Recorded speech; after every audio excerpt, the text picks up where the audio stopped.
नमस्कार, हमारा नाम है समरीन और आपने देखना शुरू कर दिया है लाइव सिटीज। देखिए, बाहुबली नेता व पूर्व सांसद आनंद मोहन की मुश्किलें बढ़ती हुई दिखाई दे रही हैं। आपको मालूम है कि बीते दिन सुप्रीम कोर्ट का बड़ा आदेश आया था, बड़ा फैसला आया था और सुप्रीम कोर्ट ने आनंद मोहन को उनका पासपोर्ट जमा करने का आदेश दे दिया था। और अपने आदेश में सुप्रीम कोर्ट ने और भी कई अहम बातों का जिक्र किया था। तो आज हम इसी मुद्दे पर सीधी बातचीत करेंगे पटना हाई कोर्ट के जाने माने एडवोकेट देव प्रकाश जी से। सबसे पहले बहुत शुक्रिया बात करने के लिए। धन्यवाद जी।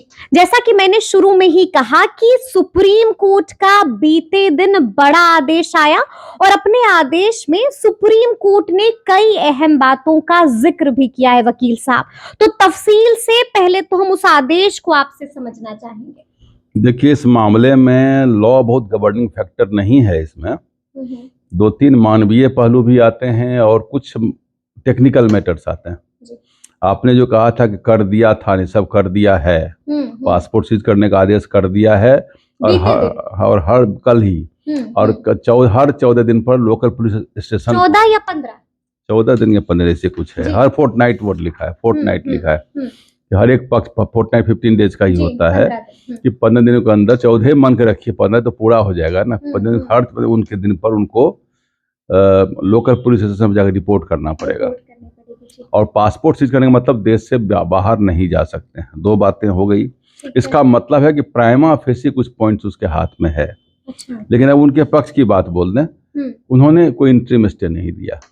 लोग इंट्रीम स्टे से, चूंकि इनके जो एडवोकेट हैं कृष्णैया साहब, जैसे में जो जिनका लिंचिंग हुआ था, मॉब लिंचिंग हुआ था, तो उनके केस में जो अभी एडवोकेट सिद्धार्थ लुथरा साहब हैं, वो क्रिमिनल लॉ में एक अथॉरिटी माने जाते हैं। इवन की सुप्रीम कोर्ट भी कई एक केस में उनको बुला के पूछता है उनके साथ, इतने बड़े अथॉरिटी हैं। उधर से वो हैं। बिहार गवर्नमेंट अपना पक्ष रख चुकी है वहां जाकर के। यूनियन गवर्नमेंट को भी नोटिस था, जो कि मैंने एक बार कहा था कि जो इन्होंने किया है CRPC 432, 433 एंड 433A में इन लोगों को पावर है, बिहार सरकार को, स्टेट गवर्नमेंट को, कि वो किसी की सजा को कम कर सकते हैं। अब कम करने में कुछ नियमावली बनी हुई है। नियमावली यह बनी हुई है कि जिनका डेथ सेंटेंस है, मतलब हैंग सेंटेंस है, उनको हैंगिंग कर फांसी की सजा है, उसको अगर हाई कोर्ट ने कम करके आजीवन कारावास में बदल दिया है, परिवर्तित कर दिया है, तो ऐसे केस में नहीं कर सकती। लेकिन उस केस में भी लिखा है अगर उन्होंने 14 साल अपने कारावास का काट लिया है तो ऐसे केस में कर सकती, बशर्ते कि वो आदमी कुछ एक उसमें सजा है, जैसे कि पत्नी को जला के मार देना, या 14 साल के बच्चे को मार देना, या डकैती विथ मर्डर है, रेप विथ मर्डर है।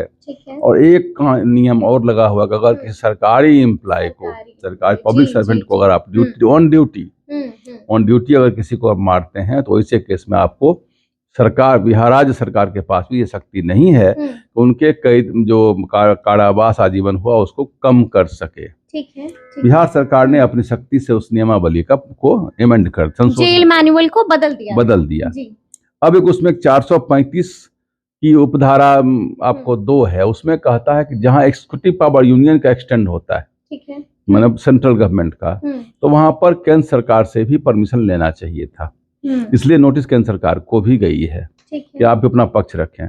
केंद्र सरकार बार बार अपना समय ले रही है और समय नहीं दे रही है, उसमें वो अपना जवाब सबमिट नहीं कर रही है। इस पर जस्टिस सूर्यकांत और KV विश्वनाथन साहब जो की खंडपीठ है, काफी नाराज हुए। उन्होंने कहा कि आप बार बार समय लेने के लिए आप कुछ न कुछ बोल के 4 वीक्स मांगते रहते हैं।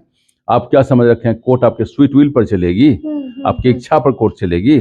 कौन सा ऑफिसर है जो इस ढंग का आदेश दे रहा है, उस ऑफिसर का नाम बताइए हमें। तो उन्होंने कहा कम से कम कोई 4 वीक्स नहीं, 27 फरवरी हम तय कर देते हैं। आज ज्यादा हमारे पास समय नहीं है। 27 फरवरी मतलब आज हो गया 7 फरवरी ना, बिल्कुल जी। तो आज से 20 दिन या 19 दिन समझ लीजिए। 20वां दिन तो 27 फरवरी को निश्चित रूप में इस केस को हम सुनेंगे और फैसला करेंगे ठीक है। क्या करना है नहीं करना है। या तो उसको कंफर्म कर देना है जो बिहार गवर्नमेंट संशोधन किया है, अब आनंद मोहन साहब को पूर्ण राहत मिल जाएगी। जी। और कंफर्म नहीं करते हैं, कुछ कंडीशन लगा देती है इनके अगेंस्ट, क्योंकि इन 14 साल तो बिता चुके हैं। जी। अब एक बात और लुथरा साहब ने कहा जो हमें समझ में नहीं आ रही है, पता नहीं हमारे पास बहुत सारे फैक्ट्स नहीं हैं, हम बहुत स्पष्ट नहीं बोल सकते इस बात पर, लेकिन सिद्धार्थ लुथरा साहब ने कहा है कि ये एक अनोखी सी का बात है। अच्छा। जिसको 14 साल ही कह रहे हैं वो 8 साल ही है। 14 साल कह रहे हैं, 8 साल ये समझ इसका नहीं मतलब आया याद मुझे। कोई दूसरे केस में बाकी समय है, जी। उसको जोड़ दिया गया है। ठीक है। क्योंकि सिद्धार्थ लुथरा साहब ने कहा है ऑनरेबल जस्टिस सुप्रीम कोर्ट में कहा है बिल्कुल कि बिल्कुल। जिसको ये 14 साल बोल रहे यानी हैं, कि उमा कृष्णैया उमा एडवोकेट ने। हाँ उमा एडवोकेट, उन्होंने कहा है कि जिसको ये 14 साल कह रहे हैं वो मात्र 8 साल ही जेल काटे, तब तो बात फंस जाएगी। अगर ये प्रूव हो जाता है कि ये 8 साल ही जेल में थे इस केस में, तब थोड़ा मामला गड़बड़ा जाएगा और कोर्ट काफी सख्त थी इस बार कि अब कोई समय इसमें हम देने नहीं जा रहे। मतलब 27 तारीख को फैसला सुना ही दिया जाएगा इस केस में। हाँ। और अब बच गई एक फैसला, ये बातें हमें आप लोगों को ज्यादा स्पष्ट होगा जी। या आपके यहाँ जो ज्ञानेश्वर जी हैं क्रिमिनोलॉजी के एक्सपर्ट है, उनके पास ज्यादा डाटा ये सब रहता है, हमारा डाटा नहीं है इसका कि 14 साल 8 साल का क्या झमेला है, क्योंकि हम लोगों को तो मालूम था कि 14 साल से ज्यादा बिता चुके हैं, 20 साल तक मोटा मोटी इसमें होना चाहिए था। तो उसमें अगर 20 साल होगा तो कोई कुछ लोगों ने कहा 17 ईयर्स बिता चुके हैं, पता नहीं कितना साल बिता चुके हैं, लेकिन उन्होंने कहा कि नहीं लॉर्डशिप ये अनोखी घटना है, इन्होंने मात्र 8 साल जेल में बिताया है। अब ये बात में क्या पेच है ये हमें समझ में नहीं आई है, क्या तर्क दिया है ये बात सुप्रीम कोर्ट में अगर प्रूव होती है तो ये मामला फंसेगा, बिल्कुल फंसेगा मामला ये। अच्छा वकील साहब, एक ये भी बात यहाँ पर समझने वाली है कि कोर्ट को भी कहीं ना कहीं कोई शक तो हो गया है, क्योंकि जिस तरह से पासपोर्ट कहा कि आप अपना जमा करवा दीजिए, ये भी कहा कि हर 15 दिन पर आपको लोकल थाने में जाना है, वहां पर हाजिरी करवानी है, तो कहीं ये शक तो नहीं हो गया कि आनंद मोहन फरार हो जाएंगे, आनंद मोहन भाग जाएंगे? नहीं, प्राइमा फेसी कोर्ट को कुछ लगा है तभी उसने कुछ प्रतिबंध लगा दिया, कुछ शक तो हुआ है कोर्ट को, कुछ शक हुआ है उसे तभी प्रतिबंध लगा दिया है।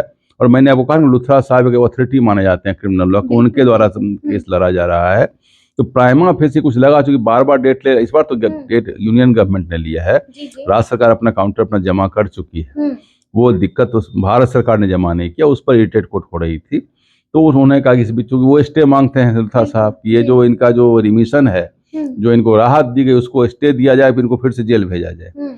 अब चूंकि जेल एक बार बेल मिल गया और उनको आज़ादी मिल गई, तो नॉर्मली देखिए अब शहाबुद्दीन वाले केस में भी ऐसा हुआ था, एक बार आज़ादी अगर मिल गई, जेल छोड़ दिया गया, किसी की स्वतंत्रता को तब तक नहीं कैद किया जाएगा जब तक कि काफी ढंग से समझ न लिया जाए। शहाबुद्दीन वाले मामले में क्या हुआ था? शहाबुद्दीन वाले मामले में वैसे ही हुआ था, वो अपना पूरा सजा काट के निकले थे, उसके बाद सरकार ने उसमें बिहार सरकार ही उस बात को लेके गई थी कि साहब इनका सजा पूरा नहीं हुआ है, इनका आजीवन कारावास है, इनको रखा जाए, और फिर सुप्रीम कोर्ट ने कहा कि नहीं इनका सजा भी और भी होगा, आजीवन इनको जेल में ही रखा जाए, और उनको दिल्ली की जेल में रख दिया गया था।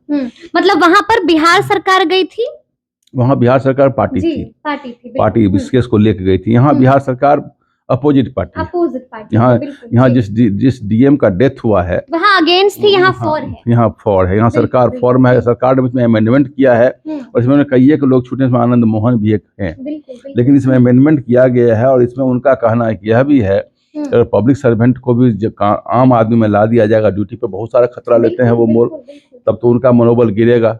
एक बात वह भी रखा गया है कोर्ट में। दूसरी बात यह रखी गई है कि ये जो इन्होंने चेंज किया है, एडमिशन किया है, ये शक्ति इनको पास कंप्लीट नहीं जब तक कि यूनियन गवर्नमेंट का भी इसमें कंफर्मेशन ना हो जाए। और तीसरी बात जो सबसे अनोखी बात कहा कि लॉर्डशिप ये अनोखी बात है, 14 साल नहीं जेल में उन्होंने बिताया है, 8 साल ही बिताया है। इसमें क्या तथ्य है, ये जो और लोग जो एक्सपर्ट हैं जो इस केस को जानते होंगे फैक्चुअली, वो ज्यादा इस पर प्रकाश डाल सकते हैं, मुझको उसके बारे में बहुत जानकारी है, लेकिन कोर्ट में बात सिद्धार्थ लुथरा ने रखा है तो एकदम बेसलेस नहीं होगा, दम तो होगा। ठीक है वकील साहब, एक सीधा सवाल आपसे हम जानेंगे कि क्या अब आप भी ये बात क्या आप मानेंगे कि अब आनंद मोहन पर जिस तरह से शिकंजा कसता जा रहा है, तो क्या आनंद मोहन एक बार फिर से जेल में जाएंगे? देखिए ऐसा तो नहीं लग रहा है कि प्रभुनाथ सिंह टाइप को एक्शन हो जाएगा इनके ऊपर, क्योंकि इन्होंने काफी लंबी सजा काटी है। और मॉब लिंचिंग वर्ड बार बार हम देखते हैं। मॉब लिंचिंग में यह नहीं कह सकता कि किसी एक व्यक्ति ने ही मारा है, बिल्कुल बिल्कुल। और पता नहीं वहां थे नहीं थे वो अलग बात है। जो कि बार बार यह भी आ रहा है कि मॉब लिंचिंग में भीड़, तो भीड़ में तो यह संभव नहीं है कि भीड़ को कि किस, हाँ, और इनके ऊपर इंस्टिगेशन का मामला बनता है।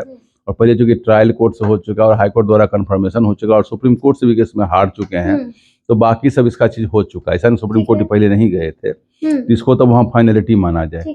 अब मामला केवल बच गया है कि स्टेट गवर्नमेंट इनको छोड़ सकती है कि नहीं छोड़ सकती है, इतना ही डिसाइड होना है। अगर राज्य सरकार अपनी शक्ति के अनुसार अमेंडमेंट तो की है, उसमें कोई शक नहीं है।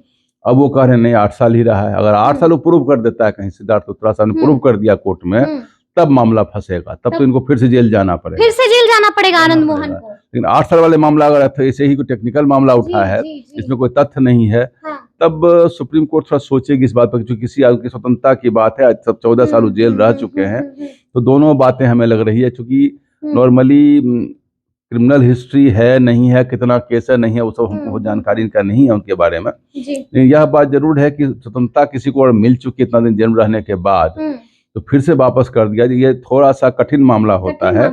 लेकिन अगर कोई टेक्निकल मिस्टेक है बहुत बड़ा, चूंकि एक पब्लिक सर्वेंट का मर्डर हुआ है और मर्डर में मॉब लिंचिंग डायरेक्ट इनके ऊपर कोई एलिगेशंस नहीं है, लेकिन वो मामला ऑलरेडी फाइनल हो चुका है, सुप्रीम कोर्ट से मुहर लग चुका है। तो क्या वकील साहब जेल मैनुअल में भी तब्दीली की जाएगी?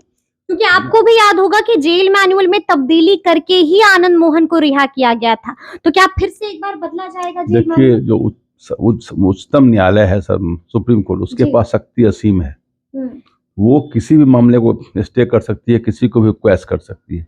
अगर सुप्रीम कोर्ट कह देगी कि नहीं इसको आप नहीं चेंज कर सकते हैं, तो नहीं चेंज होगा, नहीं चेंज होगा और फिर से जेल में जाना वहाँ स्टेट की शक्ति में भी इंटरवेन कर सकती है। कॉन्स्टिट्यूशनल कोर्ट को शक्ति प्राप्त है, अपनी शक्ति से वो चलती है। इसलिए अगर वो कह देगी कि जो आपने चेंज किया हो इनवैलिड है और वॉइड है, तो बात खत्म हो जाएगी, आपका अधिकार नहीं बनता। दूसरा बात है कि 8 साल वाली बात वो आ जा रही है, ये दोनों बात कहीं से निगेटिव जा रहा है। तीसरी बात उन्होंने कहा कि पब्लिक सर्वेंट का ये जो सेंट्रल गवर्नमेंट अगर सपोर्ट करती है, ये कानून पूरे देश में फिर हो जाएगा, पूरे देश में तो पूरे देश के पब्लिक सर्वेंट जो हैं वो उनको ऊपर दिक्कत हो जाएगी। तो बहुत बड़ी सेंट्रल गवर्नमेंट तो अलग पेश में होगी अब इस चीज को लेकर। अच्छा, जो आपने जवाब की बात बोली है वकील साहब, हमें ये भी याद आ रहा है कि 8 मई वो तारीख थी जब सुप्रीम कोर्ट ने सरकार से जवाब मांगा था, यानी कि लास्ट चांस दिया था। तो क्या अब सरकार ने अपना जवाब दे दिया है और वो जवाब आनंद मोहन के क्या पक्ष में नहीं है और इसलिए इस तरह के आदेश नहीं? बिहार सरकार ने चूंकि अपना पक्ष वो रखी है, तो बिहार सरकार चूंकि उसमें रिमिशन की है, अपने से संशोधन की है, तो वो तो अपने पक्ष को दी, हम टेक्निकली सही काम किए हैं, वो तो अपना पक्ष रखी होगी। वहां तो पिटिशनर बने हुए हैं, वो क्या नाम है, कृष्णैया की जो वाइफ है वो बनी हुई हैं। तो वो सरकार तो यही पक्ष रखी, क्योंकि हमारी शक्ति है, इसके अनुसार हमने किया है, इतना नहीं जेल भुगत चुके इसलिए हमने किया है। इतना संशोधन करने की शक्ति बिहार सरकार के लेजिस्लेचर के पास में है, उस शक्ति के अनुसार उन्होंने किया है, तो वो तो अपनी बात रखेगी। एक बात टकरा रही है सेंट्रल गवर्नमेंट वाली, सेंट्रल गवर्नमेंट का उसमें कंफर्मेशन है कि नहीं है। अभी रिप्लाई अगर सेंट्रल गवर्नमेंट दे देगी कि हम कंफर्म करते हैं बिहार वाले केस में, तो हो सकता है बात दूसरी हो जाए। लेकिन वो 8 साल वाली बात अगर कहीं से कहीं प्रूव होता है, तो फंस जाएंगे आनंद, तो खतरनाक हो जाएगा, क्या लगता है आपको? आखिरी सवाल, 27 तारीख को क्या हो सकता है वकील साहब? देखिए, मैंने बार बार कहा कि वो बाकी जो बातें हैं उसमें हमें कुछ दुविधा है। सरकार हो सकता है सुप्रीम कोर्ट उसमें ना इंटरवेन करे, 8 साल वाली बात कहीं से अगर प्रूव होती है तो वो थोड़ा दिक्कत हो जाएगी। दूसरा, पब्लिक सर्वेंट मामला में अगर यूनियन गवर्नमेंट कुछ दूसरा कुछ बोल देती है या वो नहीं सपोर्ट करती है बिहार सरकार को, तो मामला थोड़ा चेंज करेगा। तो सुना आपने क्या कुछ बताया है वकील साहब ने। देखिए, तफसील से हम लोगों ने जिक्र किया है कि आगे आनंद मोहन के मामले में क्या कुछ हो सकता है, और हमने ये भी सवाल किया है कि क्या वकील साहब एक बार फिर से आनंद मोहन को जेल जाना पड़ सकता है। तो आपने सुना है कि क्या कुछ बताया है। तो ये पूरी बातचीत आपको कैसी लगी है, कमेंट करके हमें जरूर बताइएगा। तो इस तरह के तमाम अपडेट्स के लिए ऐसे ही हमारे साथ बने रहिएगा और देखते रहिएगा लाइव सिटीज। बहुत शुक्रिया।